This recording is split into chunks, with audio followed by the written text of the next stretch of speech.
Welcome, ladies and gentlemen, to the second session in the DIC Hapa today, the policy side of the ADA. Today we have this next session is going to be on China, China's rise and implications for India.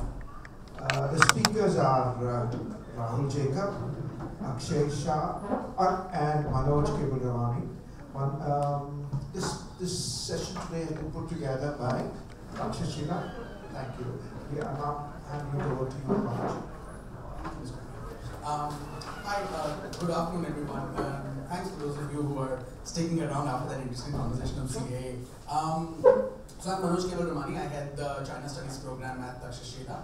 My fellow panelists are Rahul Jacob, who's a veteran journalist. He's currently freelancing, but he used to be the South China bureau chief of the Financial Times. So he's got deep experience in the Chinese economy and also how economy then links to sort of strategic aspects.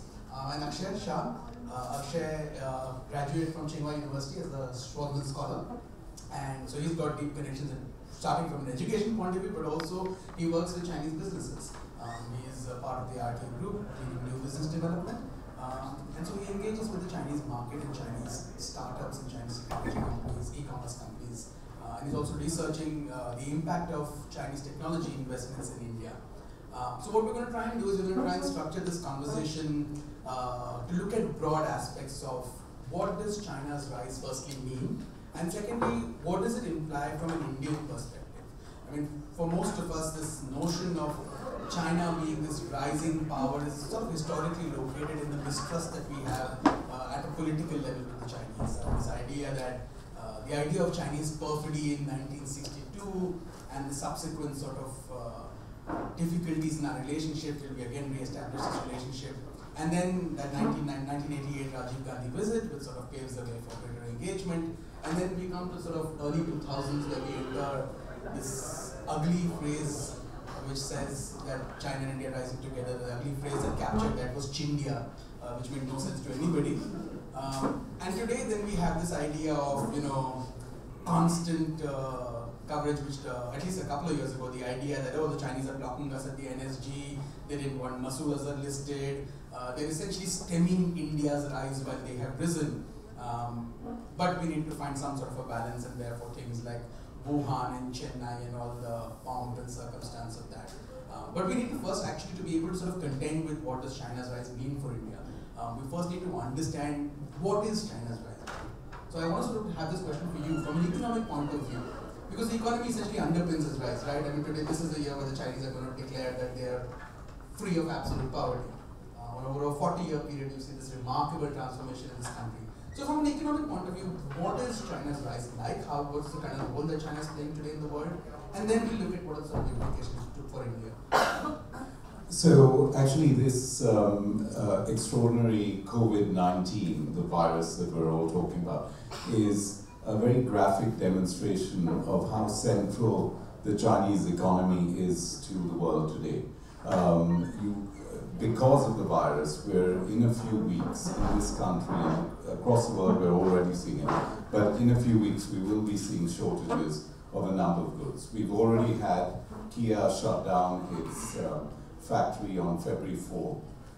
This to me was truly extraordinary, because the one thing you learn reporting about southern China is how businesses all over the world, because they're so dependent on China, have in fact padded their inventories leading up to Chinese New Year. So this disease struck in about the time of, or at least became public in the weeks before Chinese New Year. So it just so happens that the world has goods in stock. You were just talking about having a few months of, a couple of months in stock because of the expectation that you wouldn't get supplies over Chinese New Year. It's kind of like Diwali and Christmas rolled in together, so the whole country shuts down. So we will only now see just how bad and how widespread that's going to get. And it's a rather negative way of focusing on how central this economy is. But I would argue actually that even though it's the second largest economy in GDP terms to the US, no economy in the world, in world history, not Britain during the Industrial Revolution, and not India or China before that, has been this central to global growth because of where it's placed in supply chains. And the demonstration of that is that it's responsible for about 13% of world exports. The US is responsible for 9%. So, but it even goes beyond that because, and that's why we've seen Kia shut down, Hyundai shut down already within weeks. Because the world has, in many industries, has moved to just-in-time inventories.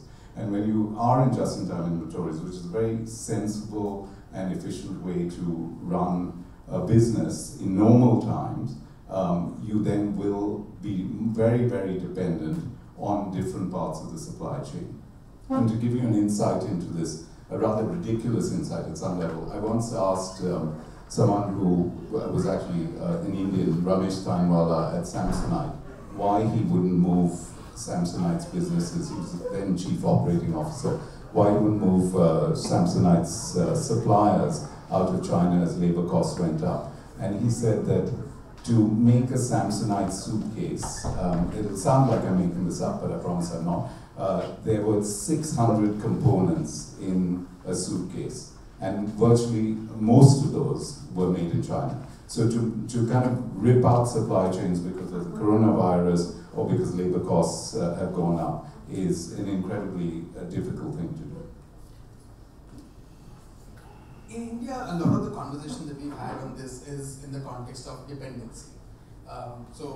Some of the estimates, particularly right now, very as of late, again, this depends on how long this coronavirus impact continues, how long the quarantines continue, how long do factories don't go back to work. But some of the estimates, sort of Bloomberg had an estimate that the impact of Chinese shutdown on India's GDP, let's assume this goes on till March, was about a 0.4% impact on Indian GDP. And the Financial Times had an estimate of 0.2%. So that's a significant shock to India's GDP. So that's the first point that I wanted to sort of talk about, how deeply connected are we with the Chinese economy. And the second thing is the narrative in India constantly has been about, firstly, the trade deficit. Some analysts sort of look at it as we're paying for our own containment. So how do we sort of look at this trade deficit? Is this, from the economic point of view, does it even make sense to look at the trade deficit as an issue?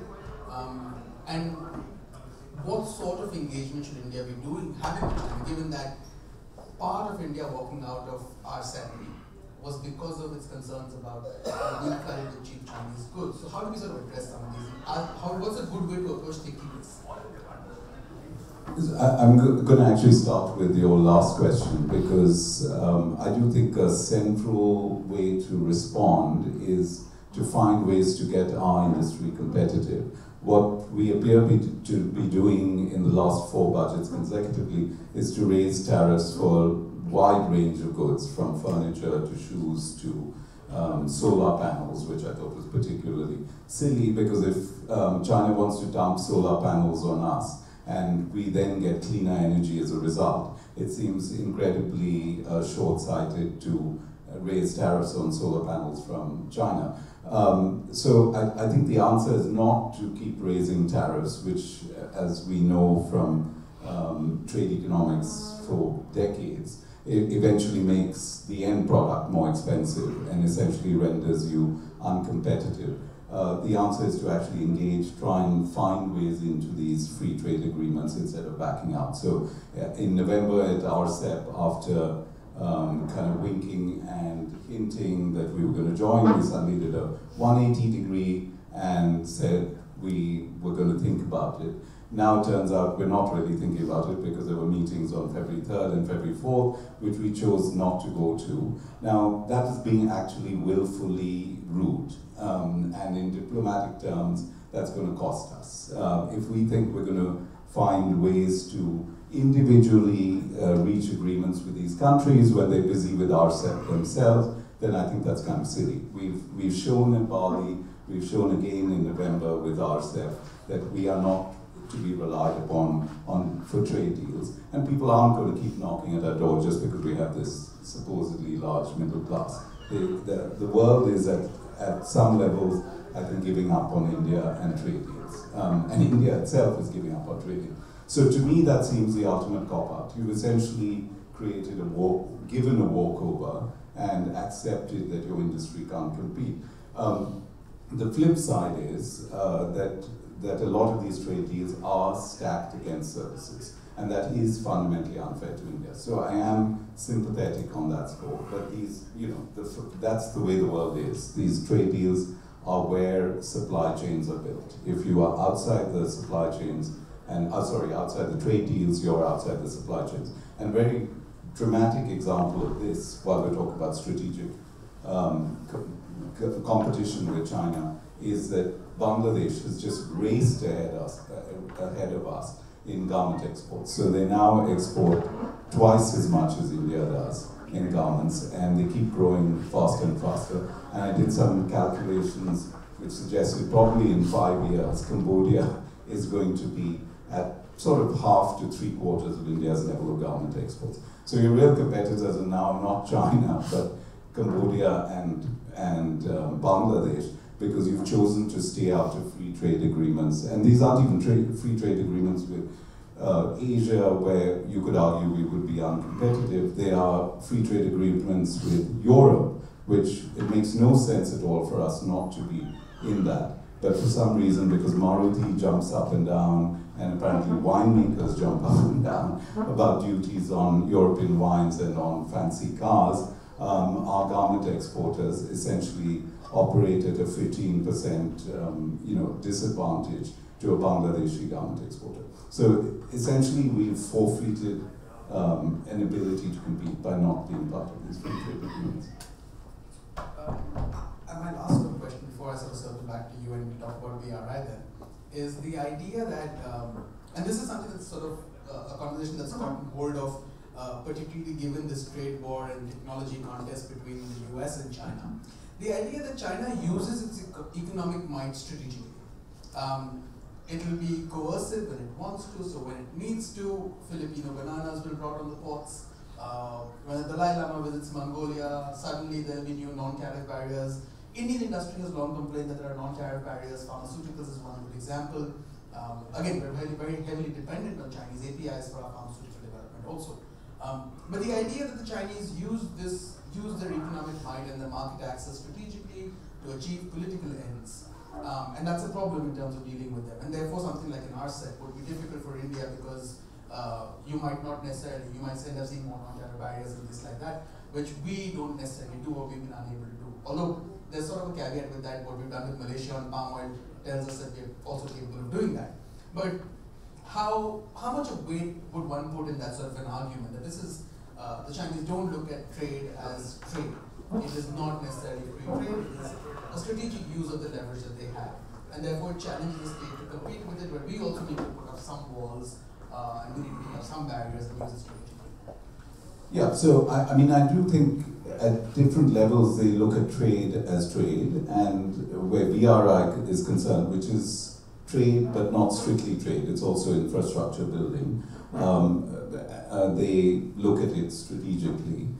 So, in terms of whether we have to fashion a strategic response to the Belt Road Initiative, I would argue that we're not in a position to come up with an alternative. They've already spent something in the order of $400 billion in BRI investments around the world. That's cumulative, so it's not just Chinese money, but that's the quantum of money that has gone into building roads and ports and power plants from Africa to Southeast Asia.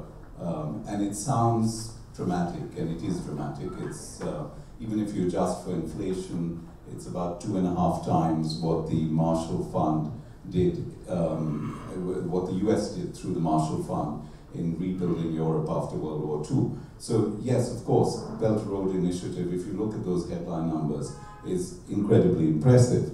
Now, the Chinese government, it helps to be communist, kind of single-minded in this regard, are so self-centered that they, even when they are spending that kind of money, manage to piss off everybody that they're dealing with. So I think we need to just focus on getting our economy right and leave the Chinese to mess up as they do brilliantly on their own. by funneling all the jobs essentially in these projects, nearly all the jobs go to Chinese. So I went to Hambantota several years ago, where they built a port where cost hundreds of millions of dollars, and we looked at this kind of shanty town of workers, huts, and they were all Chinese workers. So somehow in Sri Lanka, they had found a way to employ only Chinese. In Laos and Cambodia, there's a place called Sihanoukville in Cambodia, where they've invested $1 billion. The Chinese workers not only get nearly all the jobs, they then go to Chinese restaurants and Chinese businesses, and to escape sales tax, they use Alipay and escape sales tax. So none of the money is even touching down in Cambodia. This tiny economy is supposedly getting a kind of leg up from China. So all we have to do is sit back and watch China, essentially mess this up. They are loading the developing world with debt. They're loading themselves with debt. And both the West and India overreact to Belt Road Initiative. I've often thought that, given the state of Bangalore's roads, this doesn't even sound like a joke. I've often thought that we should actually have agreed to let them invest in Belt Road initiatives in India, because we clearly, whatever we did in Harappa and Mohenjo-daro was 5,000 years ago. We clearly haven't a clue how to put a road together. And maybe the Chinese could do it for us, and then we could renege on the debt. And that sadly is what's going to happen in places like Africa. And Sri Lanka, right next door, has $60 billion in debt now. And the first thing Rajapakse asked the Prime Minister for is a moratorium on our own debt repayments, or their debt repayments with us. So that's how serious this kind of financial game that China is playing is going to be. That's interesting. So I sort of agree with everything that you've said. And there is a case to be made about Chinese investments in India in dumb infrastructure, right? Roads, even railways, which we haven't been great at, like you just pointed out. But there is another case of investments, which is where I want to bring Akshay in, which is technology investments. This city is very, very well aware of what sort of technology development has happened in China. This is India's tech capital in many ways. But we've seen technology become a point of friction globally. It's become a strategic issue, not just between the US, but also in India we see the discussion on 5G and Huawei. I mean, that's actually dominated the headlines. But at the same time, there's sort of billions of dollars of Chinese tech investments that have come into India over the last few years.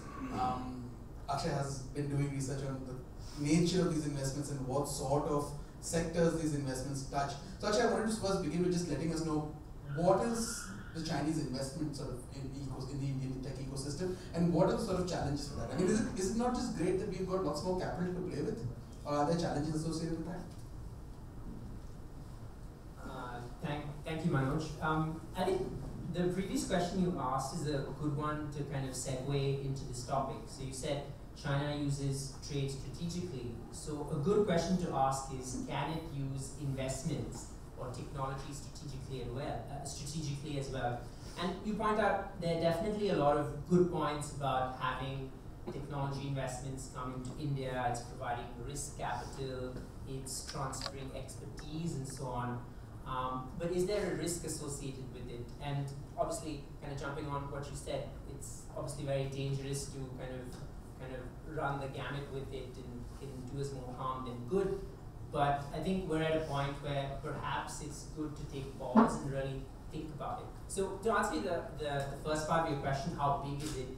I think one way to think about it is that, and this was like a startling fact to me when I was analyzing the data, was that 2/3 of Indian unicorns have at least one Chinese tech investor. So basically 2/3 of the largest tech companies in India have one Chinese investor in them. And then there are many ways to kind of slice and dice the data. So perhaps to put this in context, it's also helpful to compare it with the US. So in 2019, Chinese tech companies and VCs invested $6.3 billion, or participated rather, in rounds of funding that amounted to $6.3 billion. And to compare it with the US VCs that participated in rounds, that was around $8.5 billion. So China is clearly the second largest source of funding for the Indian technology sector and very close to the US. So definitely kind of relatively quite big and important enough for us to consider. And then there's not only an investment angle to it, but also in terms of purely having subsidiaries of Chinese companies be quite significant in India is also something that we should look at. So if you look at App Annie, which measures the top apps in India by downloads and top apps in India by revenue, it's surprising to find that 4 out of the top 10 apps in India are Chinese. They're TikTok, Like, UC Browser, and Hello. And there are 5 others that are US, and there's 1 Indian app among the top 10 apps. And the top grossing app in the Indian app ecosystem, both Google and Apple combined together, is a Chinese app again, which is PUBG by Tencent. So clearly, they're quite important in the Indian tech scene. And then obviously you mentioned Huawei, which is a much discussed issue, and also kind of one where the world is split on, and this real risk of investment is well explored. And I think the other one that's also quite well discussed is the one around smartphones and how Chinese really today nearly have 2/3 of the smartphone market share, and what kind of access does that give to data, and so on. So this kind of gives us a picture about the magnitude of the investments. Yes, it's big, it's almost the largest, comparable to the US in terms of investment. But what are the risks from it, right, like you mentioned? And here I'd like to just mention like one quote from Napoleon, which is quite interesting, and he said this way back a couple of 100 years ago, is that the hand that gives is above the hand that takes. Money has no motherland, financiers are without patriotism and without decency. So I think that kind of really puts to light the risk that we may have. And one interesting case study to look at is Paytm. Now, Alibaba owns roughly 37% of Paytm. Paytm is India's largest startup today in terms of valuation. Obviously, Flipkart was purchased by Walmart, it's the second biggest after that. It has roughly 200 million users, a distribution that's unmatched by any company. It has 8 board of directors, 3 of which are Alibaba nominees. So it also has significant board rights and an ability to influence. So I think the ability to influence is definitely there, both in terms of investments and so on. But it's helpful to think, right? Is there potential for it to be used in ways that are not towards our national interest? And we see a few examples of that. Perhaps not in India, but in the US we definitely did see an example. So there was a TikTok video that was uploaded by a user that was kind of supposed to be a makeup video, but in the middle of the video she starts criticizing the treatment of Uyghur Muslims in Xinjiang. And then immediately within a span of an hour the video was taken down. And so you have to think, right, is this kind of power and distribution network a method for China to export its censorship? And what impact would that happen, or what impact would that have on India, particularly in terms of like social media, elections, in the context of fake news, is a question definitely worth asking. So that's on the risk side. But obviously there are tremendous amount of benefits also from the investment. India has a lack of risk capital, expertise. Alibaba in fact has significantly helped Paytm to build their technology, and Paytm is definitely helping a lot of transactions that would have clearly not happened.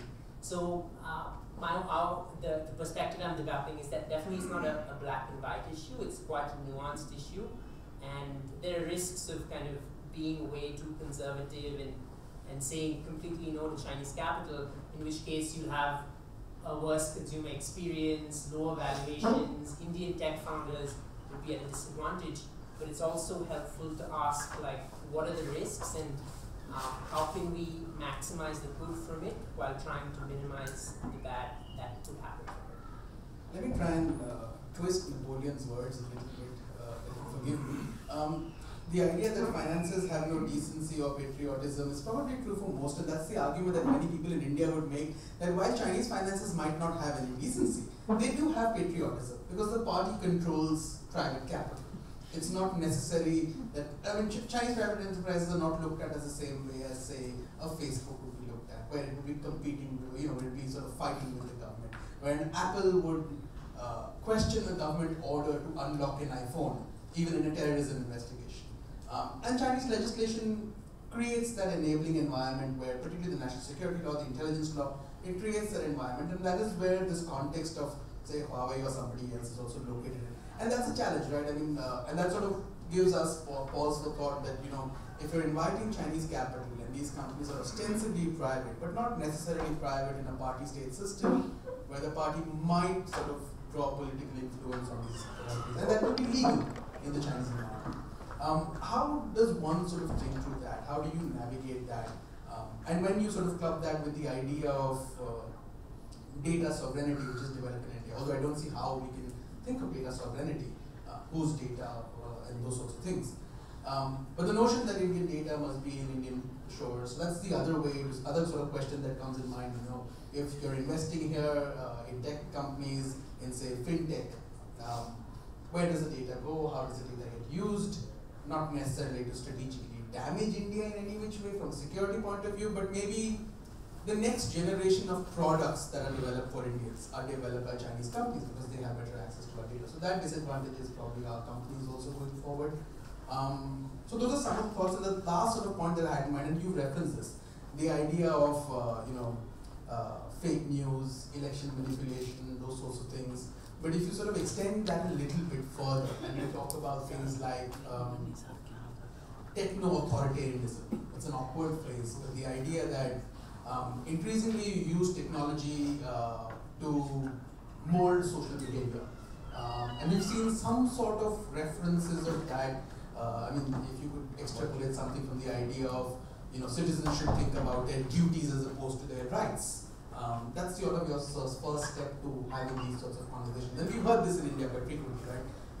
What have you done for the state as opposed to what the state has done for you? That's the sort of first step for things like that. Is it a value challenge then, also, when the Chinese tech investments come into India? I mean, is that a backdoor for these values to be moved and to sort of strengthen some of the more illiberal tendencies that might exist within a society, whether it's India or the US or wherever else? So that's a complicated question, and I think there are multiple perspectives on it. My own perspective, and I might be wrong, is that it potentially could be. And you saw that with the TikTok example, right? There was an effort to impose their values on a system that didn't believe in it. And that's also something that we've briefly grappled with as an Indian state. So Tamil Nadu had briefly banned TikTok, and then they made some representations of having a way to kind of have people review the videos on TikTok, and then have a local subsidiary with Indian directors. In fact, there were cases where companies were quite large in India and did not even have an India office, or Indian company or Indian directors. So at least that was the first right step. The government even did that in the case of WhatsApp, and definitely did that in the case of TikTok, is to have a local Indian whose neck you can catch if something goes wrong. It's a kind of crude way to put it. I think on the data part is definitely a big issue. So in our own personal business, we're seeing the emergence of many Chinese fintech lenders who are doing payday lending, and that's beginning to be quite a large business, and they've kind of mastered this business model in China. And you definitely see that a lot of Indian financial data is going back to China. People in China are working on how to analyze credit data and Aadhaar data and data from different telecommunications companies. So I think that's definitely something to be concerned about, because it's happening, and there's a risk that we're exposing ourselves to. And then I think more broadly, it's helpful to look at other countries in terms of how they've dealt with it. Obviously, one that's often criticized is how US has dealt with it, with the Committee for Investment in the United States, and how they review potential investments. Can you hold it closer to you? Mic, please. Hold it closer to your mouth. Yeah, and in terms of how the US has dealt with it in terms of the Committee for Investment in the United States, but I think those are things that we should look at. My own personal view is to have, like you mentioned, right, is to maybe have some rules that would apply to everybody and give us more control rather than to completely say no to Chinese investments in those sectors is generally the direction that I personally feel would make sense. I have one more question on technology and economics, which I'd like both of you to sort of take a shot at. The idea that the world is splitting into multiple different internets. This notion of split internet, or at least as sort of folks in foreign policy domain would talk about, there's a multipolarity of internets that is emerging. And each internet has its own sort of walls, its own sort of firewalls, and its own sort of environments that they work within each other, within themselves. From an Indian point of view, and we sort of thought about this at Takshashila when we discussed this, the challenge that, and I mean, a lot of this is sort of played out in Huawei right now, but this has sort of existed for some time, right? I mean, Google, Facebook, etc. have been banned in China for a lot of time. Russia is developing its own sort of internal RUNet. Iran recently just cut itself off from the global internet. And this is sort of, if you look at it, the Chinese sort of did this the best, and now the others are sort of following this model in one which way or the other. From an Indian point of view, how does one navigate this given the fact that the idea of misinformation, the threats that poses, but yet we want to maintain free flows of information for trade, for just public life to be more vibrant? How do you sort of balance some of those things? So I just want to get some thoughts on that. Sure. So while I was at Tsinghua, we actually studied China's goals and perspectives on why it wants a separate internet. And I think their primary goal is for social stability and legitimacy of the Chinese Communist Party in China. That was their primary goal. I think the secondary goal was also to kind of promote Chinese internet companies, but I think that was more of a byproduct of this particular primary aim. And I think China has a very nuanced kind of way of doing censorship, which is, I think, when we see the internet blackouts that India imposed in Assam and Kashmir, is a very different approach to how they do it. Their approach is essentially to impose a tax and not a blanket ban. So basically, VPNs are still allowed in China. You can jump this wall, but only the rich can do it, or only the people who are concerned enough or passionate enough about it will do it. And there's also the way that they approach censorship is to kind of prevent you from knowing that you've been censored at all. So for example, say you posted something on Weibo about Uyghur Muslims, the post would still appear on your timeline but would have no likes or retweets. So you just think that your view was unpopular, but in fact your view was not appearing to anybody else. So there's a degree of uncertainty. What exactly happened? Did I get censored or not? So it's a very nuanced way. So I think that was their perspective, and you're seeing it emerge in India as well, right? In Kashmir, they had a list of websites that you could access. Folks who did use the VPN kind of were restricted, and then even India has a lobby group that's trying to promote Indian tech startups as opposed to foreign tech startups. So I think it is kind of moving in that direction. Is what I would say. I think you know far more about this than I do, but all I would add to that is I think you need a competition of all of this, and by which I mean the Googles are out there to balance off whatever Chinese investment. We're not necessarily going to see WeChat and Weibo in India take over from Twitter and WhatsApp. So there is competition out there.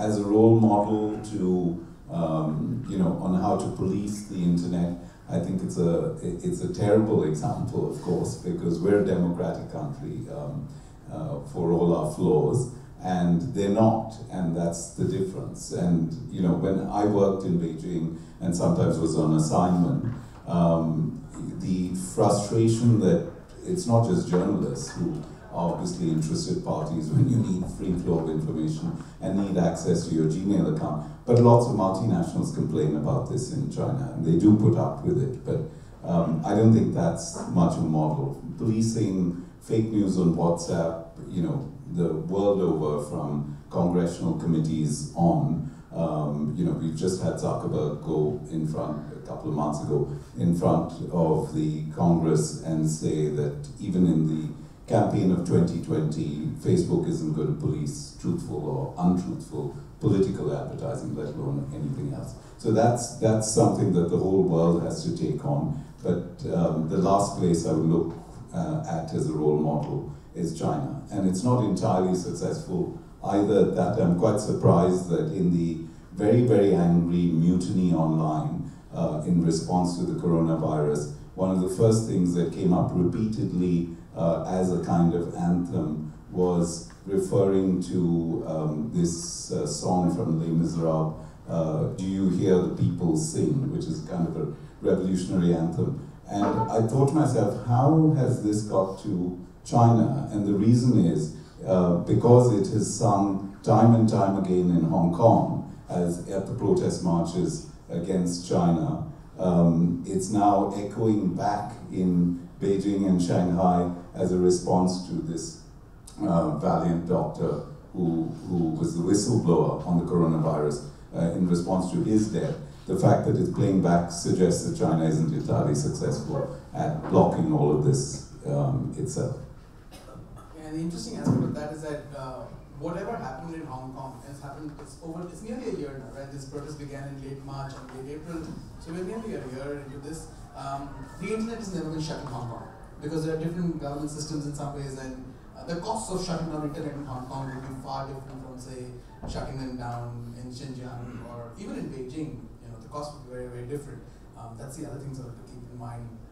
No, I agree with a lot of things that have been said here, and I think these are sort of important things from an Indian point of view for us to also think about that there are models that exist, that there are models that we could that can be looked at when people want to clamp down on civil liberties and the sort of challenges that we might face, because if governments start to see efficiency of control as a successful way of governing, it can become problematic. The sort of last bit that I wanted to get at, and I'll sort of spend a couple of minutes, I'd like to sort of spend a couple of minutes talking about, is we've spoken about the economy, we've spoken about technology. I wanted to talk about politically and strategically, from a security point of view, how are we approaching China?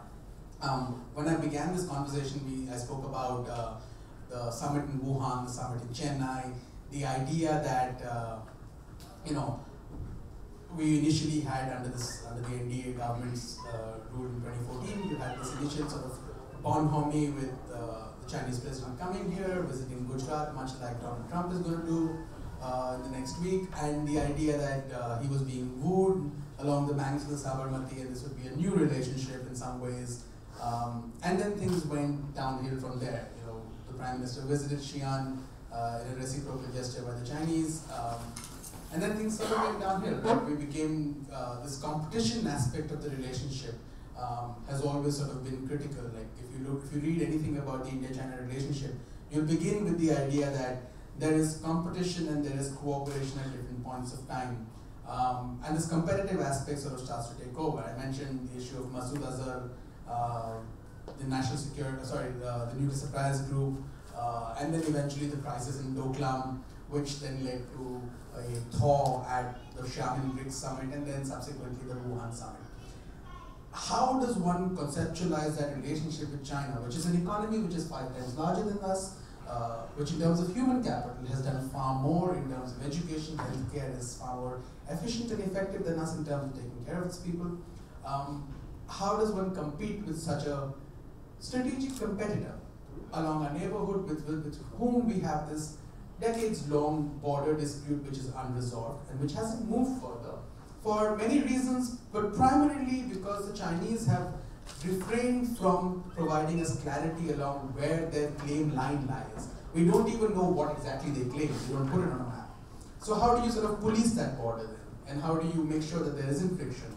And that's why every time there is a case that happens, you end up hearing, now increasingly even Indian leaders, you end up hearing them saying things like, these issues are because of perceptual differences. Those perceptual differences are existing because largely the Chinese have not clarified where their line lies. So that's one friction that exists.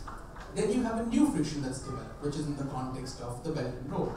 India's reaction to Belt and Road in 2017 was quite, initially bordered on sort of ambivalence to eventually becoming fairly visceral. When we were the first country to sort of come out quite publicly in that statement that the NEA issued, which did not just talk about sovereignty and CPEC, but it spoke about things like sustainable development, sustainable financing, and things like that, which sort of hit at the heart of BRI, and in some ways was very constructive criticism because the Chinese had taken it on board. But yet the idea that the Chinese are sort of further encroaching into strategically important areas for us, they've undermined our sovereignty in terms of CPEC further, and then also their greater role in South Asia and the broader Indian Ocean region. Every time now you see a Chinese vessel in the Indian Ocean region, which there are frequently Chinese vessels in the Indian Ocean region, you'll hear a news report about this was tracked by the Indian Navy and so on and so forth, and a research vessel was turned away. So what that tells us is that there is going to be a greater role that the Chinese are going to play in this region, whether we like it or not. And that poses a challenge to us in terms of how do we respond to that. We don't have the capacity to block off the Indian Ocean region, neither should we. It's not in our interest to do that. Yet there is a competition in terms of if you're going to see more Chinese-built ports, which could potentially become dual-use ports, whether it's port in Myanmar, whether it's Gwadar, whether it's Hambantota.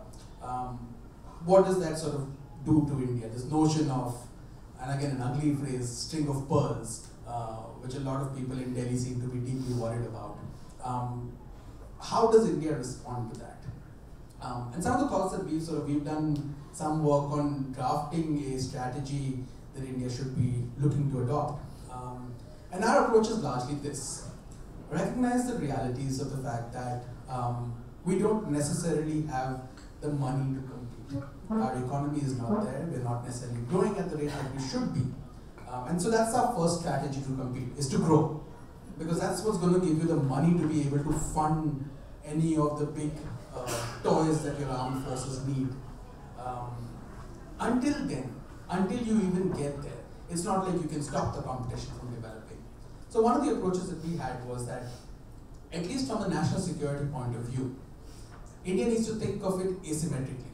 How do we compete with, we're never going to be able to build carriers, aircraft carriers at the rate which the Chinese are building.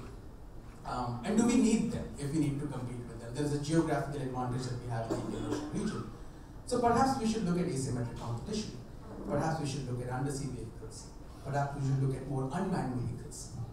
And look at what exactly do we want to achieve with that, rather than dreaming about investing in 3 aircraft carriers over the next 5-7 years, when our defense pensions bill takes away and salaries take away more than nearly 60% of our actual expenditure.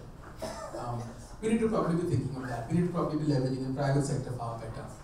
But broadly in our planning, we need to be asymmetric. That's one way to think about it. The broad strategic way to think about dealing with the Chinese. So a lot of people in the media, you'll constantly hear these arguments about, well, while the Chinese are blocking us and while they're raising Kashmir at the UN, you want to go and have a summit with the Chinese leadership. I believe engagement is needed. You can't block off a partner with whom you have $90+ billion of trade, who is integral to the regional trade, whose investments in your country, like you've just seen, just with the technology, but whose investments are likely to boost development and growth in your own country, albeit they come with challenges. So you need to engage with them. Yet you need to develop the capacity to inflict pain. And that just does not need to be with the Chinese, but it also needs to be given the fact that this geopolitical environment is increasingly tending towards a competition between China and the US.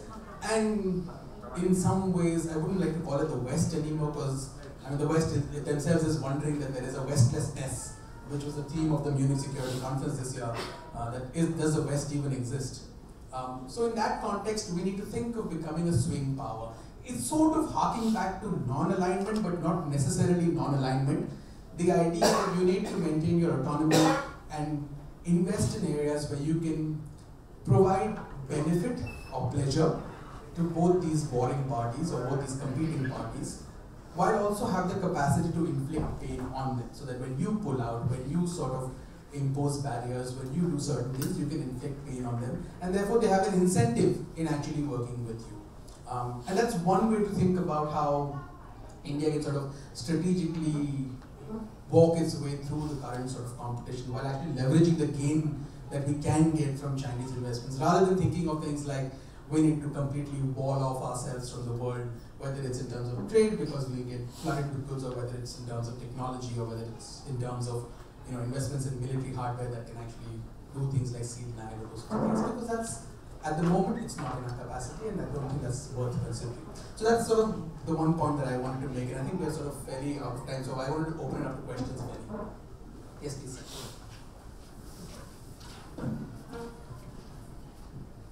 The rise of China when it comes to economy or defense system.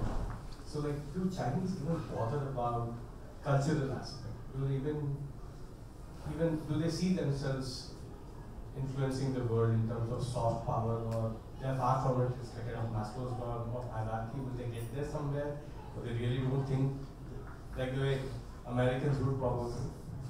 Okay, I want to take a couple of more questions and then we'll get it. Yes, please.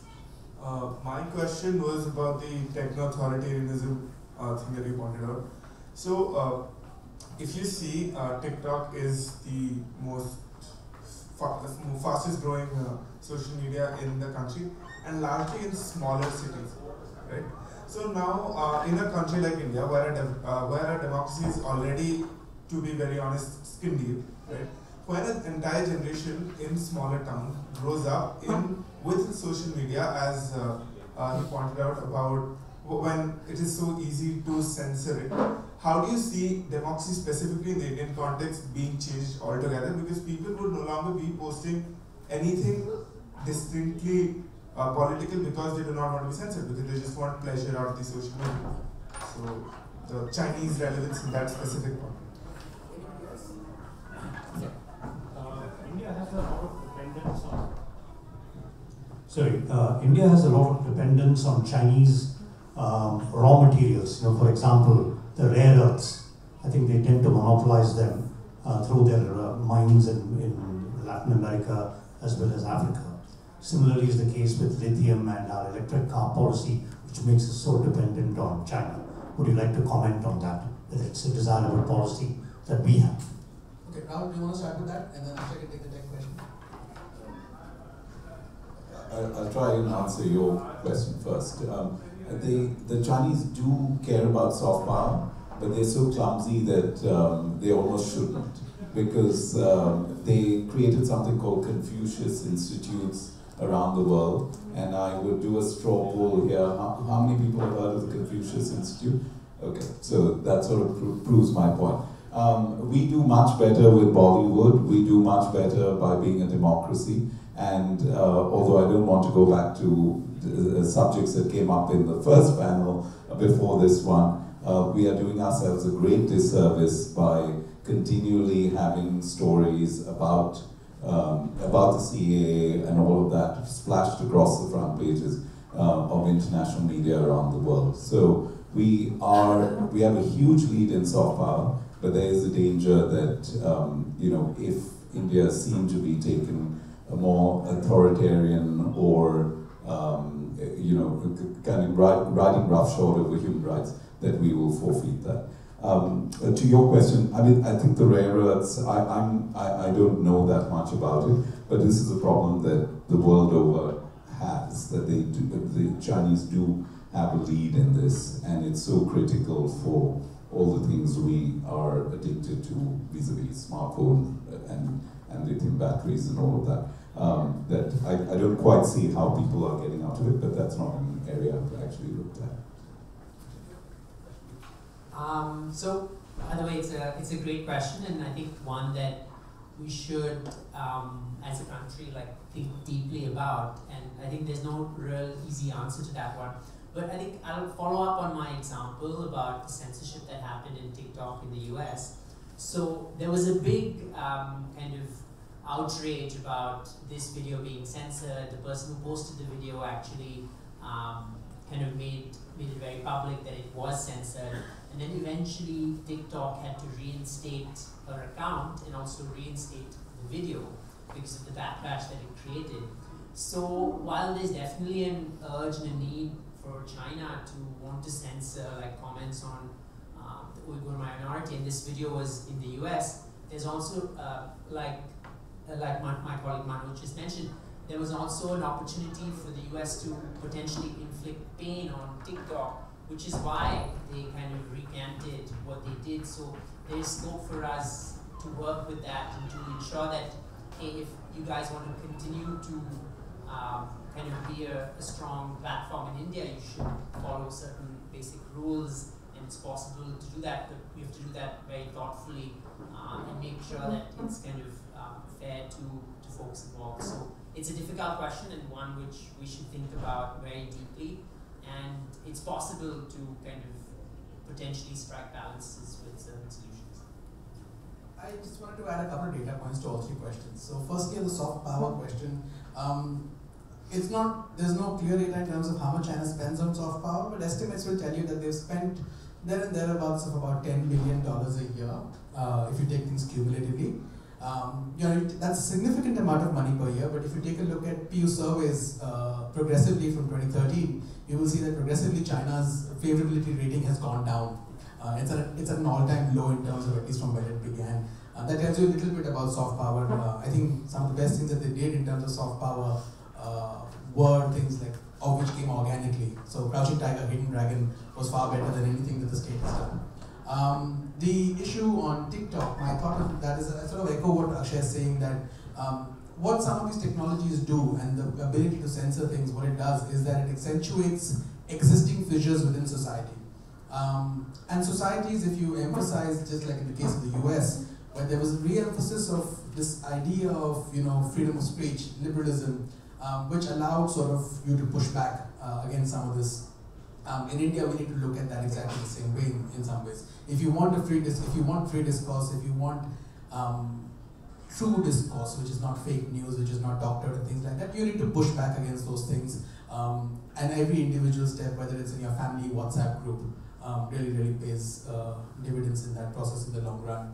Lastly, on the rare earths issue, I think it's a challenge, and I agree with that, that's a challenge, but I think if you also go back and look at the data from 2011-2012, which is when they first imposed that export restriction in the context of the Japanese, there has been greater investment by other countries in developing alternatives. Just in the last year in the US, it's the idea that even Global Times suggested that we would be probably weaponizing rare earth again, although they didn't do it. Told you that you had stories about how there have been investments in Brazil. The costs of those would be higher than what you can get from China in terms of extraction. But yet, if you see the data, Chinese dominance of the rare earth sector, the rare earth industry, has actually declined in terms of percentage of global trade. And that's a lot to do with the fact that you implemented this export restriction. So when you weaponize it, there will be a counter reaction from other countries. And I think that's a challenge that I think they've realized. And therefore, they're far more cautious about doing this. So that's the third point that I want to make. If there's one more question, we can probably take, because we have a minute. 1 minute. Yes, ma'am. Okay, we'll take both of them and we'll try to address them as quickly as possible. No, just the gentleman here first.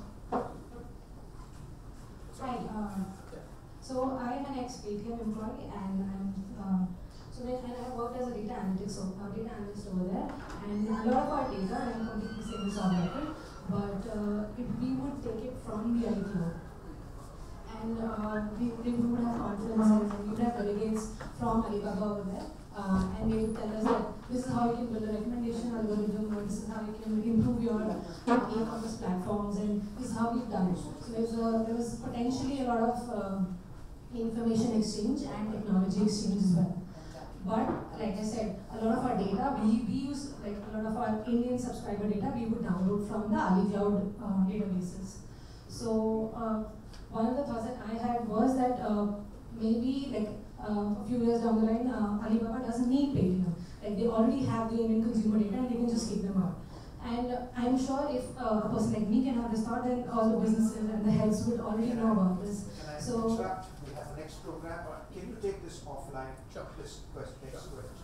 I have to say thank you very much, Takshashila and Akshay Shah, Rahul Jacob, Manoj Kewalramani. thank you. Next session is privacy.